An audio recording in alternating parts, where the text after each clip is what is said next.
بسم الله الرحمن الرحيم. إن الحمد لله نحمده ونستعينه ونستغفره ونعوذ بالله من شرور أنفسنا وسيئات أعمالنا. من يهده الله فلا مضل له ومن يضلل فلا هادي له، وأشهد أن لا إله إلا الله وحده لا شريك له، وأشهد أن محمدًا عبده ورسوله. أما بعد، فإن أصدق الحديث كلام الله تبارك وتعالى، وخير الهدى هدى محمد صلى الله عليه وعلى آله وسلم، وشر الأمور محدثاتها، وكل محدثة بدعة، وكل بدعة ضلالة. أما بعد، عباد الله، فإن الله سبحانه وتعالى قد خلق الخلق ورزقهم وأكرمهم وأنعم عليهم وأحسن إليهم، ثم جعل بينه وبينهم وسيلة يتوصلون بها إليه سبحانه، فيعبدونه ويناجونه، مع أنه غني عنهم وغير محتاج إليهم. الله سبحانه وتعالى أمر الخلق أن يعبدوه، بل ما خلق الإنس والجن إلا ليعبدوه. وهو سبحانه أمرهم أن يعبدوه ولا يعبدوا غيره، فلا يجوز للمسلم أن يتوجه بالعبادة لغير الله سبحانه وتعالى. Allah tout-puissant, l'omnipotent, Allah le pourvoyeur, le créateur de tout l'univers, a créé le monde, a créé l'être humain et a demandé aux musulmans de l'adorer et de n'adorer qu'Allah subhanahu wa ta'ala. Bien qu'il soit subhanahu wa ta'ala loin d'être en besoin de cette adoration. Il n'a pas besoin de l'adoration ni de l'invocation des êtres humains. Mais il a ouvert cette porte à tous les musulmans pour qu'ils puissent à tout instant, à n'importe quel moment, d'invoquer Allah, de lui demander tout ce qu'ils peuvent lui demander, tout ce dont ils ont besoin. Allah subhanahu wa ta'ala a ouvert cette porte. Il faut que nous tous puissions comprendre que cela n'est pas un besoin d'Allah subhanahu wa ta'ala vis-à-vis des humains, mais c'est juste un besoin de l'être humain vis-à-vis d'Allah subhanahu wa ta'ala. Nous avons besoin de l'adorer. Nous avons besoin de l'adorer et de n'adorer qu'Allah subhanahu wa ta'ala. Et c'est pour cela que le plus grand des péchés est, comme vous le savez très bien, al-shirk, l'associationnisme, c'est-à-dire adorer une autre divinité qu'Allah subhanahu wa ta'ala. Vous le savez très bien, Allah est le créateur, le pourvoyeur, celui qui rétribue. Et donc, est-il concevable que l'on puisse adorer une autre divinité, que ce soit une étoile, que ce soit une planète, que ce soit une statue, que ce soit un être humain? Est-il possible, est-il concevable, est-il acceptable d'invoquer une autre divinité qu'Allah subhanahu wa ta'ala, sachant que cette autre divinité ne peut faire ni de mal ni de bien que si Allah azza wa jal le permet. Et donc, nous avons cette obligation d'adorer Allah, d'invoquer Allah, de faire nos prières à Allah azza wa jal et uniquement Allah subhanahu wa ta'ala. هذه العبادة التي خلق الله سبحانه وتعالى الإنس والجن لها هي التي تعطي المسلم نورا في وجهه، ومقابلها وهو الشرك وجميع أنواع المعاصي تعطي صاحبها ذلا وقترا على وجهه والعياذ بالله تعالى. وهذا شيء لا يشعر به إلا من ذاق حلاوة العبادة، فإنه يرى على وجوه العابدين نورا ويرى على وجوه العصاة قترا وظلمة والعياذ بالله عز وجل. وهذا شيء رمزي، ليس نورا حقيقيا ولا هي ظلمة حقيقية، ولكنه شيء رمزي يضعه الله سبحانه وتعالى في وجوه عباده. فمن أراد هذا النور فعليه بالعبادة، ومن أراد أن يبتعد عن هذه الظلمة فعليه أن يبتعد عن المعاصي. Allah subhanahu wa ta'ala a mis dans les visages de ceux qui l'adorent et n'adorent que lui une sorte de lumière. Il ne s'agit pas bien sûr d'une véritable lumière, mais c'est une lumière spirituelle, symbolique, que seules certaines personnes peuvent voir.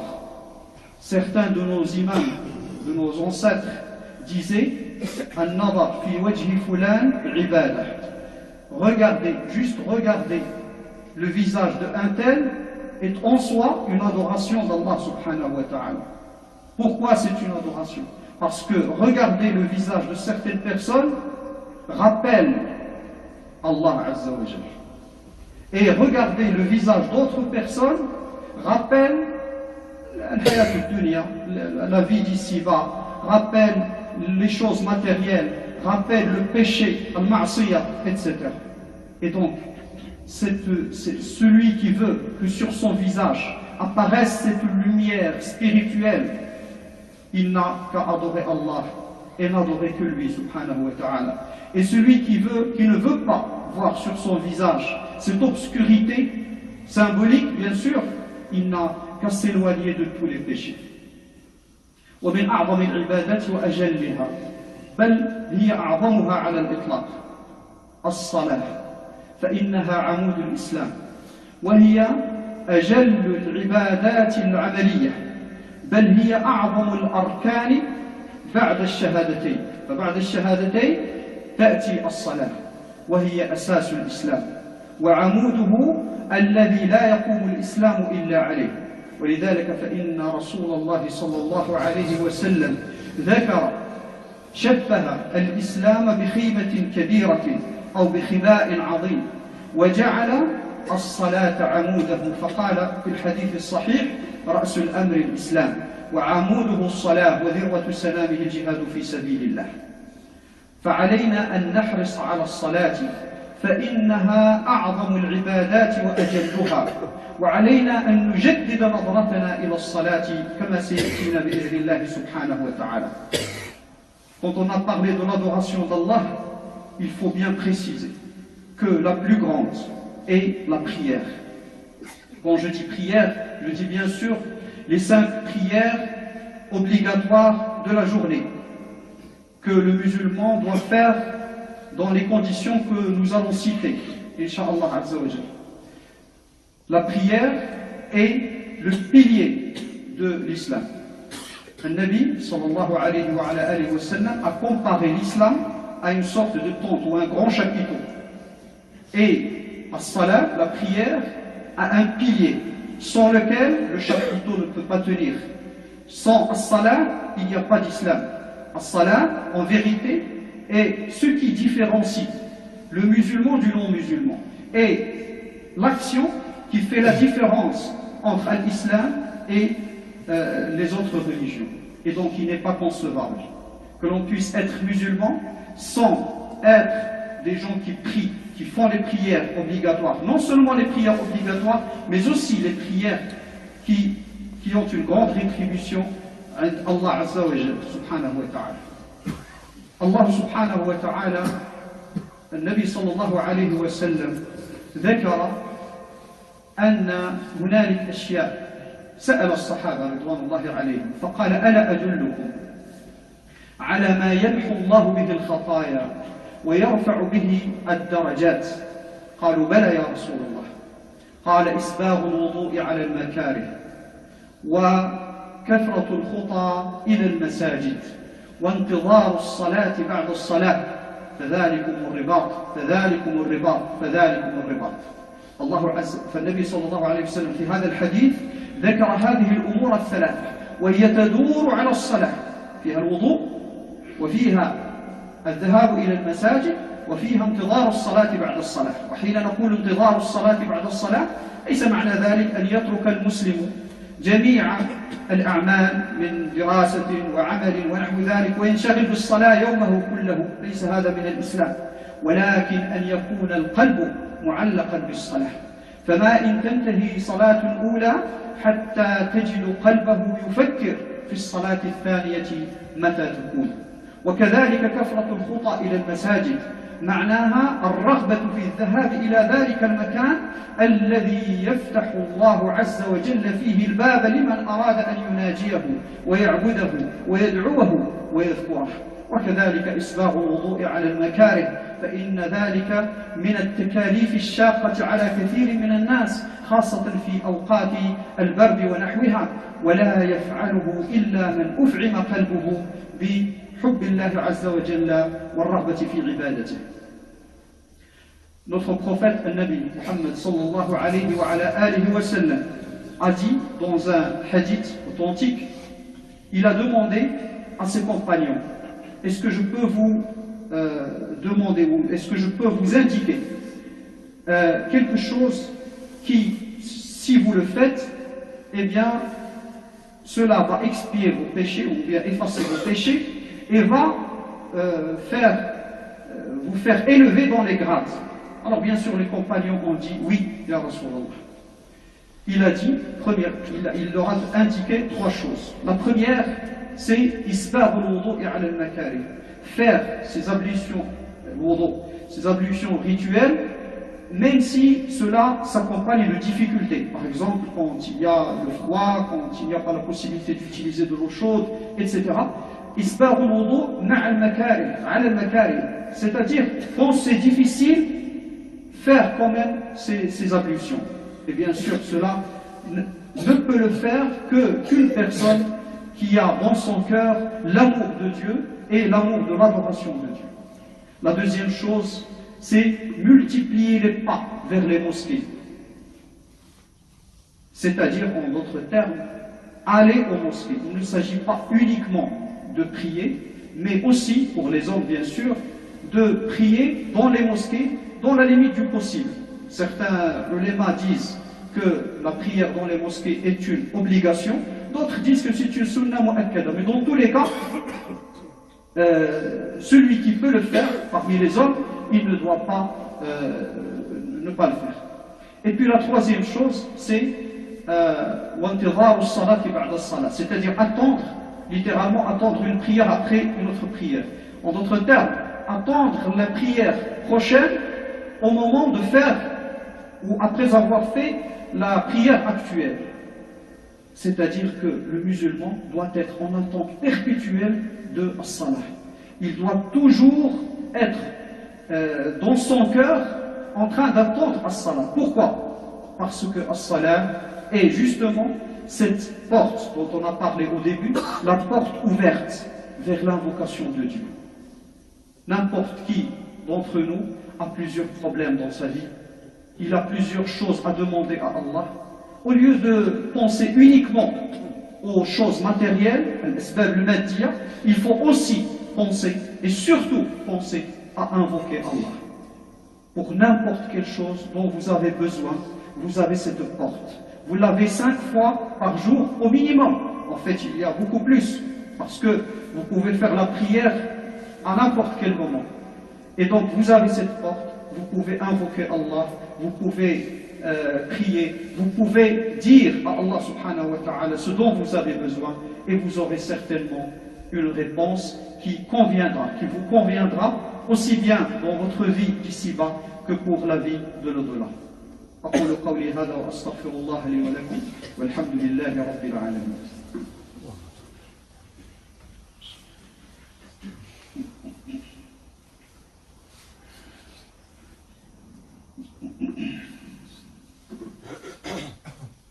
الحمد لله والصلاة والسلام على رسول الله. أما بعد عباد الله، فإننا ذكرنا بأن الصلاة هي أعظم العبادات العملية، وذكرنا حديث رسول الله صلى الله عليه وسلم الذي يبين أهمية الصلاة والذي يدور على معاني الصلاة: إسباغ الوضوء على المكاره وكثرة الخطى إلى المساجد وانتظار الصلاة بعد الصلاة. Cette prière, هذه الصلاة بالعربية، هذه الصلاة هي التي يستطيع المسلم بها أن يغتسل ويتنظف من جميع القاذورات التي تمسه في الحياة. ولذلك النبي صلى الله عليه وعلى آله وسلم شبه الصلاة بنهر جار يمر قريبا من بيت أحدنا وهو يغتسل منه 5 مرات في اليوم والليلة. سأل النبي صلى الله عليه وسلم: هل يبقى من درنه شيء؟ الدرن هو الوسخ. هل يبقى من درنه شيء؟ والجواب بالطبع أنه لا يبقى من درنه شيء. فإنك إذا كان بجانبك هذا النهر الجاري وأنت تغتسل منه 5 مرات في اليوم والليلة لا يبقى على بدنك شيء من الأوساخ والقاذورات. فهذا المثال الذي ضربه النبي صلى الله عليه وسلم مهم جدا، لأننا في حياتنا في أي بلد كائنا ما كان، وخصوصا في مثل هذه البلاد بلاد الغربة، لا شك أننا نصادف فتنا كثيرة ونصادف أشياء يعني تتسخ لها قلوبنا إن لم تتسخ لها أبداننا، فنحتاج دون شك إلى ما نغسل به هذه الأوساخ. فيجب المحافظة على الصلاة، لأن الصلاة تنهى عن الفحشاء والمنكر، لأن الصلاة تعين صاحبها على أن يبقى سالما من الآفات. يمكن أن تفعل معصية، فإنه لا أحد منا يكون معصوما من الأخطاء والمعاصي، لا بد أن نقع في المعاصي، لكنك على ما ذكرنا آنفا انتظار الصلاة بعد الصلاة ترتكب المعصية وأنت تعلم أنك بعد قليل تأتي صلاة تتوجه فيها إلى ربك سبحانه وتعالى وتلجأ إليه وتنطرح بين يديه وتسأله سبحانه وتعالى أن يغفر لك، فتجد الله سبحانه غفورا رحيما. Notre prophète Mohammed sallallahu alayhi wa sallam a dit dans un hadith authentique, il a comparé sallallahu alayhi wa sallam la prière, les 5 prières de la journée à une sorte de fleuve ou une rivière qui passe à côté de la maison de chacun de nous. Et cette rivière, on se lave dans cette rivière 5 fois par jour. Alors il a posé la question, est-ce que, après s'être lavé 5 fois par jour de cette rivière, est-ce qu'il reste sur notre corps des impuretés ou des saletés? Bien sûr, il pose la question, mais c'est une simple figure de style. Il ne s'agit pas d'une véritable question. En fait, il est en train de dire, sallallahu alayhi wa sallam, qu'il ne peut pas rester sur le corps de celui qui se lave 5 fois par jour, il ne peut rester aucune impureté, aucune saleté sur son corps. Cette comparaison est très importante, parce que chacun de nous pêche. Chacun de nous a dans sa vie des péchés. Personne n'est exempt de tous les péchés. Et donc, à part le Nabi sallallahu alayhi wa sallam et les prophètes. Et donc, quand on fait ces péchés, on doit impérativement, dans une prière, bien sûr, il faut faire un tawbah selon les conditions de tawbah al-ma'rufa, qui sont bien connues. Mais aussi et surtout, il faut faire la prière. Parce que, supposons que l'on ait fait un péché le matin, par exemple, après As-Subh, on va dire. Eh bien, Al-Dhuhr est l'occasion pour nous de venir devant Allah subhanahu wa ta'ala et de lui demander sa miséricorde. Et donc cette miséricorde qui vient après va expier ce péché, elle va l'effacer comme si de rien n'était. Allah subhanahu wa ta'ala Ghafurur Rahim, il est clément, il est miséricordieux subhanahu wa ta'ala. Mais bien sûr, il ne faut pas faire la prière n'importe comment. Il faut la faire comme le prophète nous l'a demandé. Il faut une sorte de renouveau dans notre façon de faire la prière. Certaines personnes se contentent de faire la prière n'importe comment. L'essentiel, c'est de faire quelque chose. C'est de faire cette obligation. Une prière qui est faite comme ça ne peut absolument pas atteindre les objectifs qui ont été fixés par l'islam. Il faut faire la prière avec repos, avec calme. Il faut faire la prière dans les temps impartis. Parce que Allah subhanahu wa ta'ala dit Inna as-salata kanat 'ala al-mu'minina kitaban mawquta. C'est une obligation, mais c'est une obligation qui a des temps bien impartis, bien clairs. Il faut faire as-subh, le temps de subh, c'est-à-dire avant le lever du soleil, etc. Al-Dhuhr, al-Asr, al-Maghrib, chaque prière en son temps. Il faut faire ses ablutions comme il faut. Il faut, lorsque c'est possible et dans le maximum des cas, faire la prière avec les musulmans dans les mosquées. Il faut aussi faire la prière avec un cœur présent. Allahu Akbar, quand tu commences à dire Allahu Akbar, il faut oublier, ou au moins essayer d'oublier tous les problèmes, toutes les choses matérielles, l'étude, le travail, la famille, tous ces problèmes sont à laisser derrière soi. Et dire Allahu Akbar, puis faire de son cœur un cœur présent pour pouvoir invoquer Allah subhanahu wa ta'ala avec présence d'esprit et surtout présence de cœur. Et aussi, il faut compléter la prière parce que on a bien sûr les 5 prières obligatoires, mais aussi on a d'autres prières qui viennent compléter le manque qui peut apparaître sur les prières obligatoires. Donc il y a les 5 prières obligatoires que nous connaissons tous. Il y a aussi les 12 unités, 12 unités de prière qui peuvent être faites pendant la journée et qui viennent après ou avant certaines prières, c'est-à-dire 2 unités avant Salat al-Fajr, 2 unités avant al-Dhuhr, 2 ou 4 après al-Dhuhr, 2 après al-Maghrib et 2 après al-Isha. Cela fait 12 unités.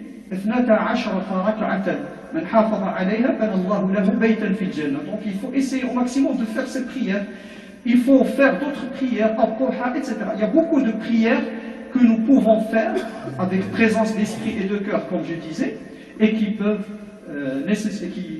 font nécessairement que le musulman est en perpétuel contact avec Allah subhanahu wa ta'ala.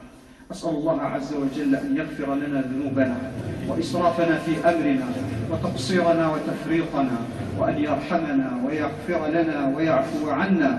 اللهم أدخل عظيم ذنوبنا في عظيم عفوك ومنك وكرمك يا أرحم الراحمين. اللهم أدخل عظيم ذنوبنا وإسرافنا في عظيم منك وعفوك ورحمتك ومغفرتك يا أرحم الراحمين. اللهم صل على محمد. اللهم ارحمنا واغفر لنا يا رب العالمين وانصر الإسلام والمسلمين ويسر لنا سبل ذكرك وشكرك وحسن عبادتك. اللهم يسر لنا سبل العلم النافع والعمل الصالح.